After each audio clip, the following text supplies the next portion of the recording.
mengkondisikan teknis pengajuan pinjaman dan bergulir melalui permohonan ke Kopang 3 Barat. Mall itu dijual, pastinya dibeli dengan seutuhnya mall tersebut. PT Pancamulti punya komitmen untuk itu, bayar. Dan juga punya komitmen untuk menjual aset itu.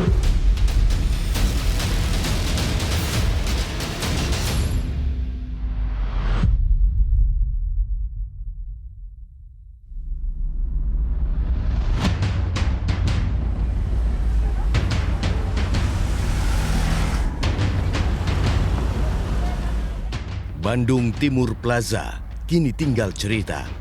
Mall yang berada di kawasan di Ujung Berung di kota Bandung kini bersalin nama menjadi Ujung Berung Town Square atau biasa disebut dengan Ubertos. Mall yang dibangun tahun 2008 ini menjadi saksi bisu kasus korupsi yang merugikan negara hingga miliaran rupiah.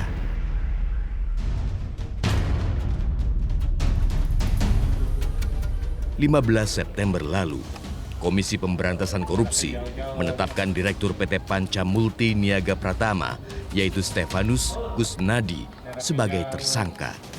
Diduga, Stefanus Kusnadi terlibat kasus korupsi penyaluran dana fiktif untuk koperasi dan UMKM periode tahun 2012-2013. Di hari yang sama, KPK juga menetapkan status tersangka kepada 3 orang lainnya, yaitu Direktur Utama Lembaga Penyaluran Dana Bergulir Koperasi dan UMKM periode 2012-2017, Kemas Daniel, serta 2 pengurus Koperasi Pedagang Kaki Lima Panca Bakti atau Kopanti, wilayah Jawa Barat. Akibat tindak pidana korupsi 4 orang ini, diduga negara telah dirugikan sebesar 116,8 miliar rupiah. Perkara korupsi ini bermula saat Stefanus Kusnadi menemui Kemas Daniel pada tahun 2012. Stefanus minta difasilitasi untuk memperoleh pinjaman dana dari LPDB sebab Mall BTP yang ia bangun tak kunjung kelar gara-gara cekak modal. Gayung bersambut, Kemas Daniel langsung mengiyakan dan memberikan arahan kepada Stefanus. Demi memuluskan niatnya, Stefanus diminta menemui Andra Ludin, Ketua Kopanti Jawa Barat. Saudara kami menyetujui penawaran tersebut dan merekomendasikan Saudara SK untuk segera menemui Andra Ludin selaku Ketua Pusat Koperasi Pedagang Kaki Lima Panca Bakti Jawa Barat atau Kopanti Jabar agar bisa mengkondisikan teknis pengajuan pinjaman dan bergulir melalui permohonan ke Kopang 3 Barat. Sesuai arahan KD, selanjutnya Andra Aludin meminta DK mengajukan permohonan pinjaman sebesar 90 miliar ke LPDB yang akan digunakan untuk membeli kios di Mall BTP seluas 6.000 meter persegi yang akan diberikan pada 1.000 orang pelaku UMKM. Skenario akhirnya dibuat. Kopanti Jawa Barat menjadi bemper transaksi melalui anggota UMKM yang bernaung di bawahnya. Kopanti Jawa Barat mengajukan permohonan pinjaman ke LPDB dan cair. Data pelaku UMKM yang dilampirkan sebagai syarat untuk pengajuan dana bergulir LPDB tersebut yang mencapai 1.000 orang tersebut diduga palsu ataupun fiktif. Nyatanya, data anggota yang disodorkan untuk pengajuan pinjaman diduga fiktif belaka. Meski begitu, LPDB mulus menyalurkan dana pinjaman sebesar 116,8 miliar rupiah. Dana tersebut disalurkan untuk 506 pelaku UMKM dengan masa pengembalian 8 tahun. Kita berada bersama-sama sebuah bangunan yang sangat baik sekali, yang bagus, ya, indah, tempatnya juga banyak pohonnya, dan yang saya dengar tadi bahwa di sini menjadi hak milik bagi pelaku usaha dengan bunga 3% dengan nilai, kalau saya tidak salah, tolong dikoreksi, 15 juta per meter selama 8 tahun, dicicil 8 tahun. Kala itu, 9,5 tahun yang lalu, Kemas Daniel yang menjabat Direktur LPDB dengan lantang menyebut siap mengucurkan dana bergulir lebih besar lagi bagi koperasi dan UMKM. Apabila Jawa Barat itu dari 250 miliar itu bisa terserap lebih cepat, kita bisa menambahkan sampai 500 miliar pun bisa. PKL kan kita udah siapkan untuk yang sekarang aja, PKL ini kan udah 120 miliar. Tapi kita masih bisa siapkan sampai 100 sampai 200 miliar. Namun lancung, belakangan terungkap Kemas Daniel ternyata kecipratan dana 13,8 miliar rupiah dari pencairan pinjaman tersebut. Daniel mendapatkan jatah fee dari jasanya memuluskan pencairan LPDB. Ia juga mendapatkan 1 unit ruko di Bandung Timur Plaza. LPDB sejatinya adalah lembaga pemerintah yang dibentuk untuk menangani penyaluran dana bergulir untuk pembiayaan koperasi dan UMKM di Indonesia, dan dananya bersumber dari APBN. Namun sayangnya, praktiknya di lapangan ada saja tangan-tangan kotor yang mendompleng dan bermain mata demi mempertebal kantong pribadi.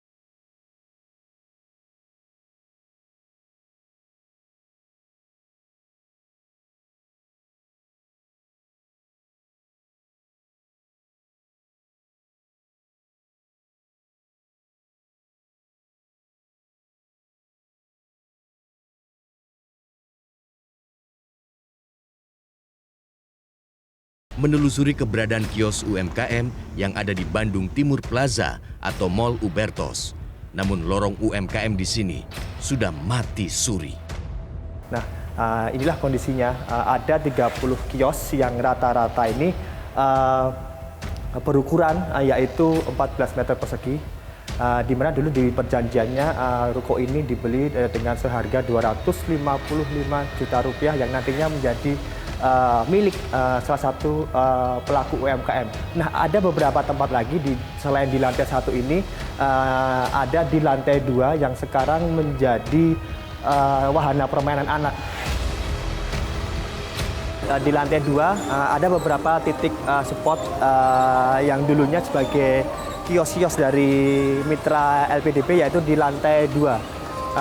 Ada beberapa lapangan di sini, di lantai 2 ini, di UKM binaan LPDB KUMKM ini. Namun sekarang ternyata sudah berubah bentuknya dari dulu di tahun 2012 hingga 10 tahun berlalu, bentuknya sudah beda. Kios UMKM di Bandung Timur Plaza menempati lokasi khusus di lantai 1. Namun kini, sebagian besar kios sudah tutup. Beberapa di antaranya bahkan dipasang tulisan disewakan. Secara legalitas, mestinya kios-kios ini dimiliki oleh pelaku UMKM yang dulu tercatat sebagai pengaju pinjaman. Namun sejak bertahun silam, mereka meninggalkan tempat usahanya lantaran tidak sanggup membayar cicilan pinjaman. Pihak pengelola Ubertos menyebut, sejak status kepemilikan BTP beralih ke Ubertos, secara otomatis pemilik baru memiliki semua aset di bangunan mal tersebut. 2012 itu setahu saya masih BTP, Bandung Timur Plaza. 2016 diambil sama Ubertos. Yang saya dengar berkaitan dengan LPDB sendiri, itu saya kurang paham. karena manajemen kita di sini menjadi Uber Cost. Kios-kios yang dulunya pernah menjadi kerjasama dengan UMKM sama pemilik yang lama, sekarang seperti apa sih Pak perkembangannya? Ya, kalau surat-surat UMKM-nya sampai saat ini saya tidak tahu Pak, karena untuk mall itu dijual pastinya dibeli dengan seutuhnya mall tersebut gitu, termasuk bangunan, tanah, seperti itulah yang saya tahu. Modus pencairan kredit fiktif yang mengatasnamakan Kopanti Jawa Barat bisa dibilang cukup lihai. Di atas kertas, memang UMKM Kopanti yang mendapatkan pinjaman. Namun praktiknya di lapangan, 506 pelaku UMKM peminjam dana tidak pernah menerima sepeser pun dari LPDB. Seluruh dana mengalir ke PT Pancamulti Niaga Pratama. Dengan bermodal dengkul, perusahaan properti milik Stefanus ini justru mendapat untung berlipat-lipat dari pinjaman fiktif UMKM. Pertama, Stefanus mendapat suntikan dana untuk membangun mall BTP yang kala itu memang tersendat-sendat karena kekurangan modal. Kedua, ia juga langsung menjual 506 unit kios seluas 600 meter persegi kepada UMKM Kopanti Jawa Barat. Realitas, menelusuri keberadaan PT Pancamulti Niaga Pratama milik Stefanus Kusnadi. Terdapat di Komplek Niaga Bandung Timur Plaza, Ruko Blok B nomor 9 di Ujung Berung, yaitu sekarang tepatnya sudah menjadi kios atau ruko kuliner, yaitu mie ayam, di mana ini adalah kantor dari PT Pancamulti Niaga Pratama dengan direktur utamanya pada saat itu Stefanus Kusnadi yang sekarang menjadi tersangka dalam kasus korupsi dana UMKM. Sejak tahun 2016, Mall Bandung Timur Plaza dijual dan dibeli oleh manajemen Ubertos. Sejak saat itu, tidak terdengar lagi gaung UMKM merajai pusat perbelanjaan ini. Dan kini, Mall Ubertos dikabarkan akan dijual lagi senilai 450 miliar rupiah. Lantas, aset apa yang dijaminkan oleh Kopanti Jawa Barat demi pencairan pinjaman dana 116 miliar rupiah?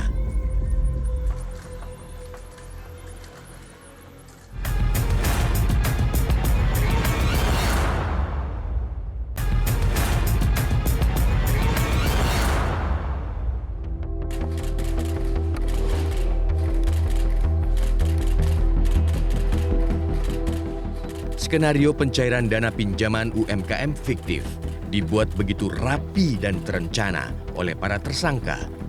Begitu dana pinjaman cair melalui rekening bank milik Kopanti, langsung di-auto debit ke rekening Stefanus Kusnadi. Dana 98,7 miliar rupiah ditransfer untuk pembelian kios 6.000 meter persegi. Buntut dari skenario tersebut, Stefanus Kusnadi membuat perjanjian jual beli kios dengan 506 pelaku UMKM Kopanti Jawa Barat. Per unit kios dihargai antara 100 juta hingga 480 juta rupiah. Dari dokumen surat perjanjian jual beli kafling, Realitas menelusuri keberadaan salah satu pemilik kios, yaitu Agung Rumekso. Sesuai dokumen, Agung tinggal di Jalan Holis Permai 1, Caringin, Kota Bandung. Ia tercatat membeli satu kafling senilai 107 juta rupiah. Namun saat Realitas mendatangi alamat tersebut, tidak ada nama Agung Rumekso. Agung Rumekso. Oh, enggak ada. Ini Oh, bukan Pak Agung Rumekso ya? Oh, ya, terima kasih Bu. Realitas juga mendatangi alamat Agus Tamam di kawasan Jalan Suka Asih Raya di Kota Bandung. Agus tercatat membeli kios di lantai 2 BTP seluas 15 meter persegi dengan harga 255 juta rupiah. Namun pencarian Realitas tidak membuahkan hasil. dari 4 pelaku UMKM yang beralamat di Bandung, semuanya nihil. Hingga akhirnya, realitas menemui Dewi Astuti di Cimahi. Dewi Astuti menerima dana pinjaman 467 juta rupiah untuk pembelian kios seluas 27 meter persegi. Pengusaha optik ini mengaku pinjaman dana dari LPDB hanya numpang lewat saja di rekening tabungannya. Tapi duitnya nggak untuk itu.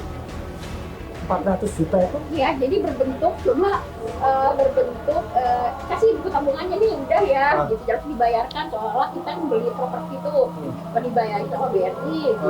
Terus kita cuma ada tanah doang gitu nggak nerima. Setahun Anda jualan di sana setahun? Karena sudah kan nggak terus langsung buka gitu. Jadi itu nggak nyicil bangunan itu nggak ya? Nah, ada yang sebagian ada yang nyicil, per bulan kan berapa. Cuma saya emang belum sempat nyicil karena seperti itu maka dari koperasi ada kebijakan. Katanya nggak nyicil dulu deh berapa bulan gitu. Jadi kalau nggak sanggup keluar aja gitu ya? Enggak, pada akhirnya semuanya kan dianggap tidak menyanggupi, ya udah ditarik. Disinilah benang kusut itu mulai terungkap. Pelaku UMKM banyak yang merugi lantaran sepinya pengunjung, hingga akhirnya mereka tidak sanggup membayar cicilan dan memilih hengkang dari BTP. Dari total pinjaman 116,8 miliar rupiah, nyatanya baru terbayar kembali 3,3 miliar rupiah. Pihak Kopanti meminta restrukturisasi pembayaran dari 8 tahun menjadi 15 tahun. Meski begitu, pihak kuasa hukum Stefanus Kusnadi membantah telah merugikan negara 116 miliar rupiah. PT Pancamulti punya komitmen untuk itu, bayar. Dan juga punya komitmen untuk menjual aset itu.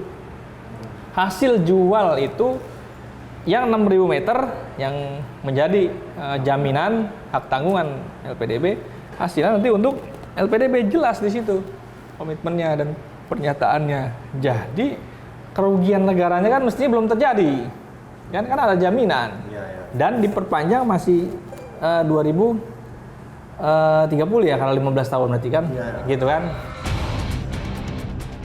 Faktanya, kepemilikan BTP sudah dijual sejak tahun 2016. Itu artinya patut diduga seluruh 506 kios yang sebelumnya berstatus dibeli dan dimiliki oleh UMKM Kopanti juga turut dijual oleh Stefanus. Realitas mendatangi alamat Kopanti Jawa Barat di Jalan Gatot Subroto, Kota Bandung. Namun ternyata koperasi ini sudah kosong, tidak ada aktivitas. Menurut Kepala Dinas Koperasi dan Usaha Kecil Jawa Barat, Kopanti sudah tidak aktif sejak tahun 2014. Kusmana menilai ada mekanisme yang salah dalam penyaluran pinjaman dana bergulir. Jadi sebetulnya kalau yang ideal, jadi pada saat dia butuh pembiayaan kemanapun gitu kan, itu data-data koperasinya kan sudah ada daftar anggota koperasi. Tercatat itu kelengkapan KTP-nya segala macamnya. Nah itulah yang harusnya diberikan sesuai dengan program kerja dari koperasi yang bersangkutan. Baru layak ajukan saja. Karena ini mungkin ada terjadi sesuatu yang tiba-tiba bukan anggota dimasukin, yang penting ada data UKM saja. Padahal dia lihat apakah memang dia anggota Kopanti atau tidak. Enggak. Itu yang membuat sesuatu yang menjadi dampak di masa depan. Dari dokumen pengajuan pinjaman Kopanti Jawa Barat ini saya mencermati ada beberapa hal yang janggal. Terlebih dengan pengajuan pinjaman atas nama Agus Tamam, dia tercatat mengajukan pinjaman 255 juta rupiah ke LPDB pada tanggal 16 November 2012. Dokumen-dokumen ini saya cermati ada 5 tahapan persyaratan yang dia sekaligus ada tanda tangan akte jual beli kios dengan pihak BTP, kemudian permohonan pinjaman LPDB, dan juga verifikasi pernyataan oleh LPDB di hari yang sama juga. Agus mengajukan surat permohonan pencairan dana ini atas surat persetujuan prinsip yang baru dilayangkan oleh LPDB. Nah, bisa dibayangkan tahapan-tahapan ini dilakukan di hari yang sama, yaitu pada tanggal 16 November 2012. Dari kejanggalan tersebut muncul kalau dokumen-dokumen ini hanya akal-akalan saja, sekedar syarat seolah-olah semua sesuai dengan prosedur. Kementerian Koperasi dan UMKM mestinya punya sistem yang jelas dan transparan untuk penyaluran dana bergulir. Analisa bisnis dan resiko harus dilakukan dengan teliti agar duit negara tidak terbuang sia-sia. Dana triliunan rupiah digulirkan dari LPDB setiap tahunnya. Jangan sampai salah sasaran dan menjadi bancakan para pencoleng anggaran negara.